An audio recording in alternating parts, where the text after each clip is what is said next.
Thiruvananthapuram കൈമനത്തെ CBSE ഓഫീസിലേക്ക് March നടത്തിയ SFI CBSE വിദ്യാർത്ഥികളുടെ ഭാവി തുലയ്ക്കുകയാണെന്ന് SFI സംസ്ഥാന സെക്രട്ടറി PS സഞ്ജീവ് പറഞ്ഞു. രാജ്യത്തിന്റെ വിദ്യാഭ്യാസ രംഗം കുത്തഴിഞ്ഞു. റിവാലുവേഷൻ പേപ്പർ ചോദിച്ചാൽ വേറെ ആരുടെയെങ്കിലും പേപ്പറാണ് കിട്ടുക. ആർക്കും ഹാക്ക് ചെയ്യാൻ പറ്റുന്ന ഒന്നായി വെബ്സൈറ്റ് മാറിയെന്നും PS സഞ്ജീവ് പറഞ്ഞു. കൃത്യമായി മൂല്യനിർണ്ണയം നടക്കാതെ വിദ്യാർത്ഥികളുടെ ഭാവിയെ തുലയ്ക്കുന്ന വിധത്തിലാണ് ഇപ്പോൾ CBSE വിദ്യാർത്ഥികളുടെ കാര്യം നിലനിൽക്കുന്നത്. രാജ്യത്തിന്റെ വിദ്യാഭ്യാസ മേഖല ആകെ തകർന്നിരിക്കുകയാണ്. ചില കുട്ടികൾ അവരുടെ റീവാലുവേഷൻ പേപ്പർ ചോദിച്ചപ്പോൾ, ഫോട്ടോസ്റ്റാറ്റ് ചോദിച്ചപ്പോൾ മറ്റു പലരുടെയും ചോദ്യ പേപ്പർ അല്ലെങ്കിൽ ഉത്തര പേപ്പറാണ് കിട്ടുന്നത്.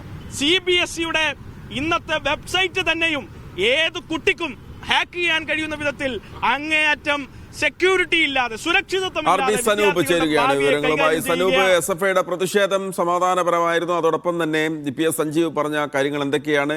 ഏത് തരത്തിലാണ് SFI ഈ വിഷയത്തെ കാണുന്നത്, ഏറ്റെടുക്കുന്നത്? മഹേഷ്, CBSEയുടെ കൈമനത്തുള്ള റീജിയണൽ ഓഫീസിലേക്കാണ് SFI മാർച്ച് നടത്തിയത്.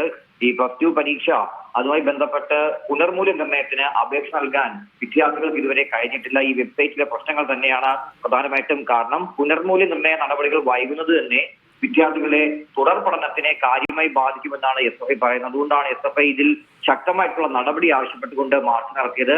കേന്ദ്ര സർക്കാർ ഒന്നും ചെയ്യുന്നില്ല. സംസ്ഥാന സർക്കാരാണെങ്കിൽ കേന്ദ്രത്തിന് കത്തയക്കുക മാത്രമാണ് ചെയ്യുന്നതെന്നാണ് SFI ആരോപിക്കുന്നത്. അതുകൊണ്ട് തന്നെ ഈ പറയുന്ന പ്രശ്നങ്ങൾക്ക് പരിഹാരമായില്ലെങ്കിൽ ശക്തമായിട്ടുള്ള സമരവുമായിട്ട് മുന്നോട്ട് പോകുമെന്നാണ് SFI അറിയിച്ചിട്ടുള്ളത്. വിദ്യാർത്ഥികളുടെ ഭാവി വെച്ച് കളിക്കുന്ന രീതിയാണ് നിലവിൽ ഇപ്പോൾ കേന്ദ്ര സർക്കാർ കാണിക്കുന്നത്.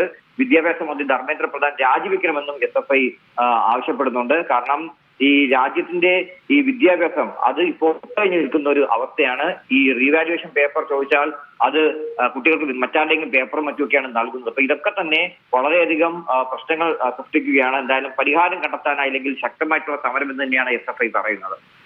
പരിഹാരമില്ലെങ്കിൽ ശക്തമായ പ്രതിഷേധം, സമരം തുടരും എന്നാണ് SFI പറയുന്നത്.